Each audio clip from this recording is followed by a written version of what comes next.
یہ کہانی ہے ان دو فرشتوں کی جو زمین پر اتارے گئے تاکہ انسان کے گناہوں کو سمجھ سکیں۔ ہاروت اور ماروت فرشتے اللہ کے سامنے عرض کرنے لگے، اے پروردگار، یہ انسان روز گناہ کرتا ہے، نافرمانی کرتا ہے، پھر بھی معاف کر دیا جاتا ہے۔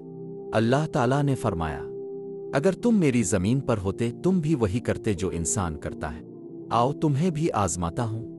ہاروت اور ماروت زمین پر اتری، انہیں انسانی جسم عطا کیا گیا، خواہش، نفس اور ارادہ دیا گیا۔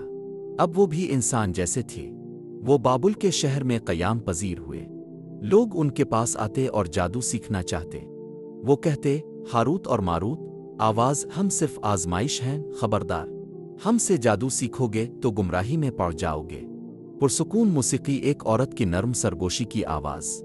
راوی، ایک دن زہرہ نامی ایک حسین عورت ان کے قریب آئی۔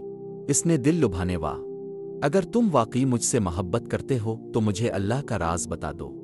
فرشتے ہچکچائے، دل ڈگمگائے، اور پھر وہ لمحہ آ گیا جب وہ گناہ میں ڈھل گئے۔ اللہ تعالیٰ نے فرمایا، تم نے وہ کیا جو تم دوسروں کو کرنے سے روکتے تھے، اب سزا چنو، دنیا میں آخرت میں۔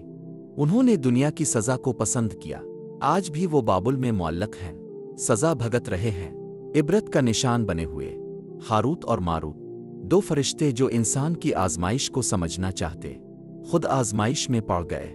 اس کہانی کا دوسرا حصہ جلد آ رہا ہے، سبسکرائب کیجیے تاکہ آپ کو اگلی قسط مل سکے۔